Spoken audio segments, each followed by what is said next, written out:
Бәлтарыңызға қайырлы күн. Бүгін бізде жаңа сабақ сценарий жазу деген. Сіздер алдыңғы сабақта жалпы канал аштыңыздар, енді каналдарыңызды әрледіңіз, енді видео түсіріп алды. Енді видео түсірместен бұрын сіздерге бірінші сценарий енді сол қалай сценарий жазу керек деген секілді бізде сол кез келген видеоға, кез келген форматқа кете беретін бізде жалпы сценарий бар, шаблон бар. Сол сценариймен сіздер жазатын болсаңыздар, кез келген видеоларыңыз жақсы просмотр жинап, жақсы көрілім жинап, жақсы подписчик жинайтын болады. Жалпы айтқан кез бұл тек қана біз ғана қолданған жоқпыз. Бұны табысты ана мықты ютуберлерді соларда қолданып, сол тәртіпте сценарий жазып жатыр. Әрине сөздері әртүрлі болуы мүмкін, бірақ реттілігі жалпы бағана стандарт дейміз, сол жайында, стандарты жайында қандай реті болу керек, басы қалай басталу керек, ортасында не айтылу керек, сол жайында әңгіме қозғайтын боламыз. Сонымен дайынсыздар ма?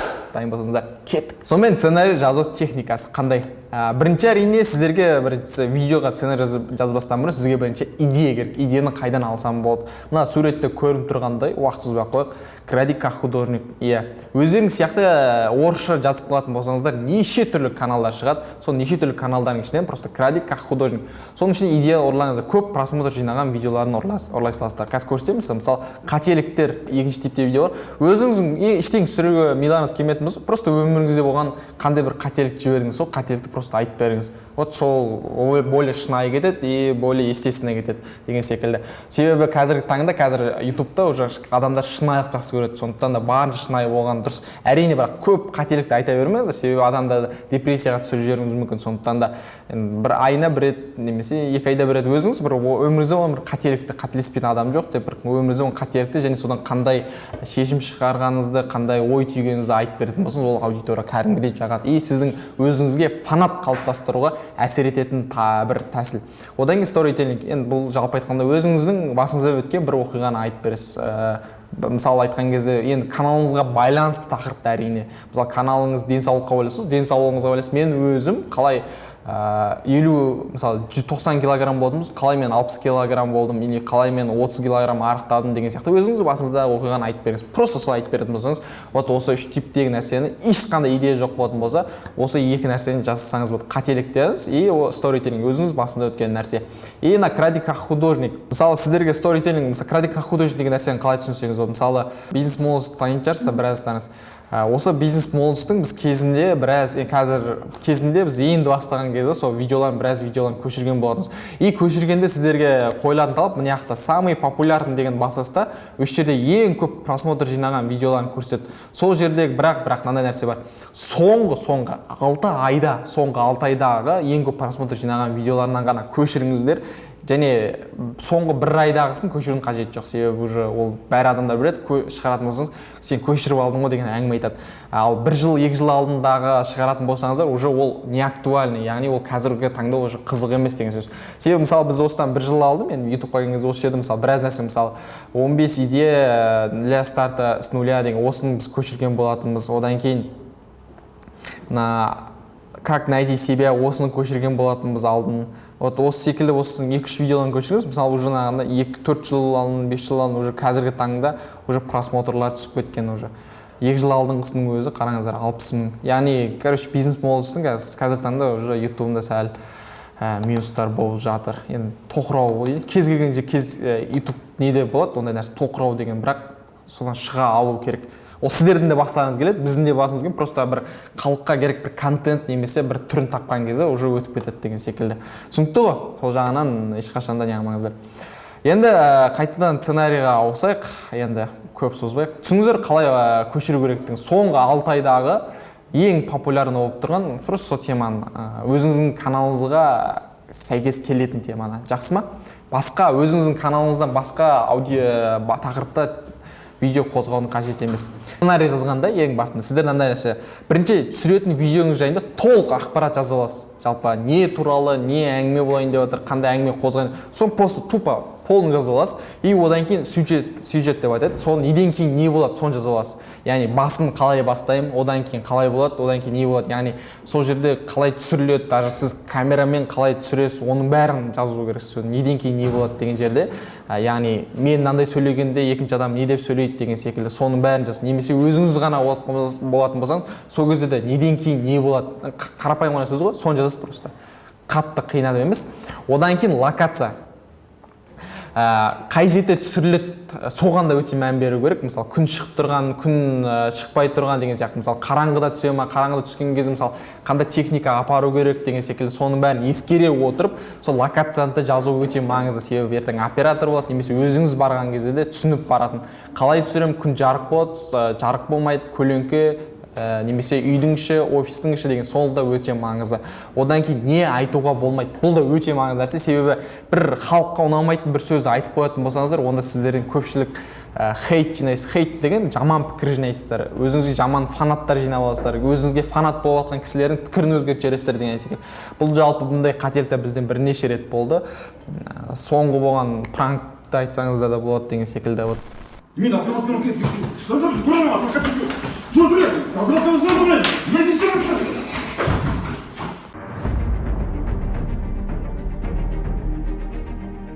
естеріңізде шығар, Ахметбек Нұрсилан мысалы спецназ алып кетті деген сол кезде мысалы дұрыс емес жасадық қазір, бірақ оны біз басқа оймен жасаған болатынбыз, халыққа бір ой салатындай.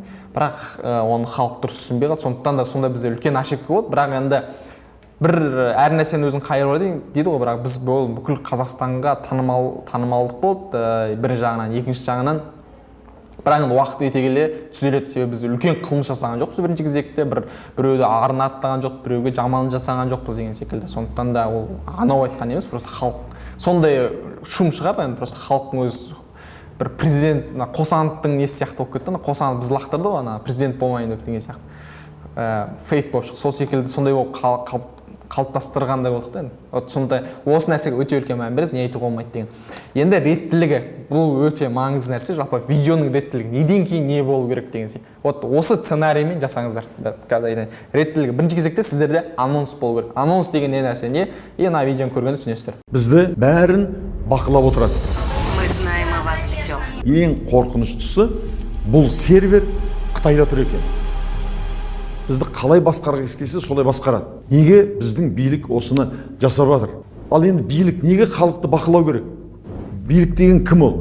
Халықты бақылауды тоқтатсын. Жалпы видеодағы ең қызықты деген, ең адамдарды интрига ұстайтын сөздерді басына қосу. Жалпы айтқанда видеоға қызығушылығын ояту адамдардың. Мына видеоны көрсеңіздер де, тағы да түсінікті болсын, екінші видеоны көрейік. Мынау да анонс деп аталады.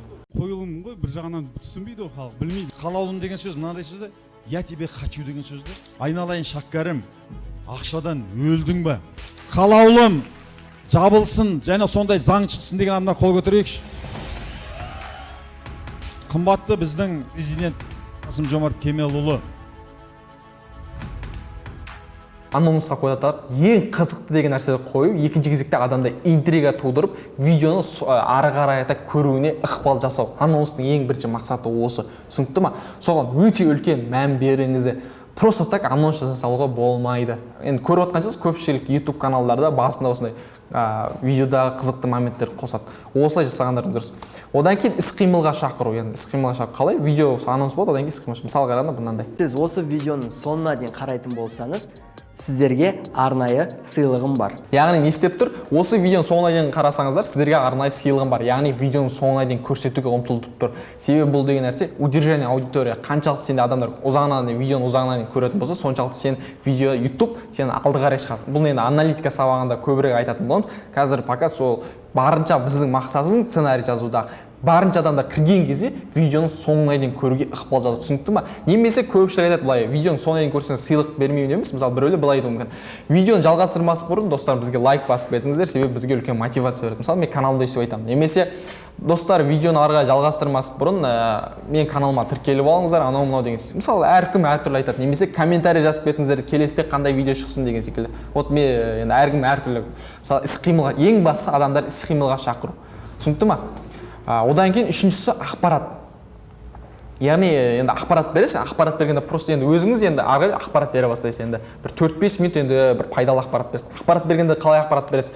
Бірінші қорқытып беру керек. Қорқыту керек. Яғни мысал айтқан кезде сен егер осы нәрсе жаттығуды ертең жасамайтын болсаң, сен болашақта мынандай нәрсе болады. Мысал айтқанда, болашақта қандай ауруға душар боласың, осылай кете берсең не болады, бұның соңы қандайға апарады деген. Әбден қорқытасыз, одан кейін барып шешімін айта бастайсыз. Түсінікті ма? Ақпарат бергенде солай беру керек. Одан кейін видеоның ортасына келгенде қайтадан іс-қимылға шақырасыз. Мысалы мынау сияқты. Сізге ең қатты ұнаған қай функция? ал қай функцияны сіз бұрыннан білетін едіңіз? Комментарийға бөлісіңіздер. Яғни адамдар не істеп отыр? Сіздер видеоның ортасына келгенде сіздерге ұнаған қатты ұнаған қай функция комментарийға жазып кетіңіздер дейді. Сол комментарий жазады, адамдар енді бастысы енді көресіздер, лайк, комментарий бұл деген активность көтереді и аналитика сабағында қаттырақ айтамыз бұл әңгімені. Сол кезде сіздің видеоңызды активность көтеріп, көп просмотр YouTube'тың өзі жоғары көтере бастайды. Сондықтан сол нәрсе өте маңызды нәрсе жалпы айтқанда. Видеоның ортасында осындай іс-қимылға шақыру. Түсінікті ме? Одан кейін әрине сіз бағана қорқыту техникасын енді бәріне қолдана бермейсіз, базар жоқ, бірақ осындай бағана пайдалы ақпарат беретін кезде осылай бастап келуге болады көп жағдайда. Ал енді көпшілігін лайфхактарды енді қорқытудың қажеті жоқ. Просто бірінші лайфхак, екінші лайфхак, үшінші лайфхак просто кезең-кезеңін айта бересіз деген секілді. Енді әркімде әртүрлі формат. Түсінікті ғой? Ең бастысы ақпарат бергенде солай беруге болады, немесе просто так былай бере берсеңіздер де болады. Түсінікті ме? Одан кейін қайтадан ақпарат бересіз, бағана шешімін айтасыз, қандай жолдары бар, анау мынау деген секілді, үйде емделу жолы деген секілді, былай жасау деген секілді ақпарат бересіз. Одан кейін видеоның соңында қайтадан іс-қимылға шақырасыз. Мысалы, іс-қимыл видеоның соңы, видеоның соңында мынандай іс-қимыл. Және де алдағы видеоларды жіберіп алмау үшін біздің каналға тіркеліп қойыңыздар. Айтпақшы, сіздерге арналған сыйлықтарыңызды алу үшін төмендегі сілтемеге өтіп, сыйлықтарыңызды ала аласыздар. Рахмет. Көрдіңіздер ме? Видеоның соңы немен аяқтап тұр? Әрине алдағандар айтады, видеоның соңын бітіргеннен кейін айтады. Достар, енді келесі видеоны жіберіп міндетті түрде каналға тіркеліп алыңыздар, немесе келесіде қандай видео шыққанын, мен осы call to action қатты болды. Мысалы, келесіде қандай видео шыққанын қалайсыздар? Комментарий жаза кетіңіздер деген секілді. Мысалы, сондай бірақ қандай банальный call to action'дер қоймау керек. Ең бастысы call to action жасаңыз адамға анық, нақты болу керек. Андай бір банальный call to action'дер керек емес. Яғни бағана нақты айтылу керек та. Төме комментарийға, достар, комментарийға келесіде қандай видео шыққанын қалайсыздар? Жаза кетіңіздер. Мысалы, супер call to action. Екінші түрі, мысалы, бағана айтты ғой, мысалы, осы функциялардың ішінде сіздерге қайсысы қатты ұнады, соны комментарийға жазып кетіңіздер деген секілді. Немесе көп жағдайда айтады, осылардың ішіндегі қайсысын өзіңіздің бизнесіңізге немесе өзіңіз өмірді қолданатын болып шештіңіз, соны жаза кетіңіз, себебі басқа адамдарға пайдалы болсын деген секілді. Мысалы, сол секілді енді әрине өздеріңізге байланысты. Мысалы айтады, call to action соңында, мысалы, біз өзіңіздің бір курсын сатсаңыз болады. Мысалы, біз соңында біз мынандай call to action, мынандай іс-қимылға шақырамыз. Достар, осы видеоның, мысалы, сату өнері туралы видео шығаратын болсақ, соңында сату өнерінің чек-листін алғың келсе, төмендегі сілтеме арқылы ала аласың деген секілді. Мысалы, сол секілді әртүрлі адамдар іс-қимыл. Немесе осыны жақында мен курсын басталайын деп жатыр, төмендегі сілтеме арқылы ал деген секілді. Вот. Енді әркім қазір сіздерге пример қылып көрсетейін, Мысалы, уролог Олжастыңқы, видеосында, кез келген видеосында, видео тақырыбына назар аудармақ қойыңыздар. Несіне аудармақ қойыңыздар. Кез келген видеосының астында, 219 видеоған, видеоның соңында call to action береді, и соның нерді консультация номерін қойып қояды. Яғни консультация алу үшін, достар, егер сіздерге менің берген ақпарат пайдалы болатын болса, менің жеке консультация алғыларың кезде төмендегі номерға хабарласып алып алсаңыздар болады. Немесе менде 50% жеңілдік болып жатыр емдерімді, сондықтан да тезірек үлгеріңіздер, 15-ші маусымға дейін жүреді деп, мысалы, солай call to action жасасаңыздар болады. Яғни адамдар барынша асықтыру. Түсінікті ме?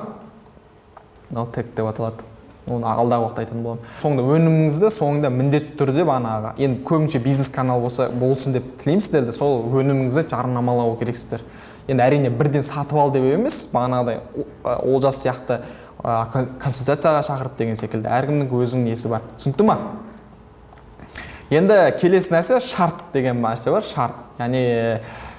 Яғни қатық қалған нәрсе дейді, осыдан аспасын деген өзінің шарттары бар, соны айтайын. Мысалы, анонс 10-20 секунд, одан артық болмау керек. Артық болса уже қызық емес. Енді әрине өздеріңіз білесіздер. Одан кейін бастапқы 1 минут өте қызықты olur, яғни адамдарды стап қалу керек. Бастапқы егер 1 минут адамдар стап қалмайтын болса, бастапқы анонс бәрін қосқанда 1 минут стап қалмайса, онда адамдар шығып кететін болса, онда YouTube видеоны төмен қарай түсіріп жібереді. Себебі YouTube-қа ондай адамдар керек емес. Түсінікті ме?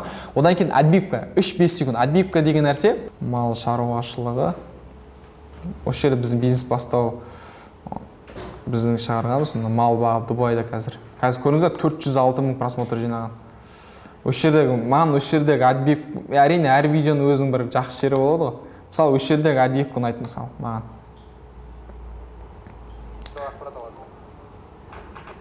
Мысалы, отбивка деген мысалы мынандай видеодағы нәрселер бір әдемі кадрларды көрсетіп,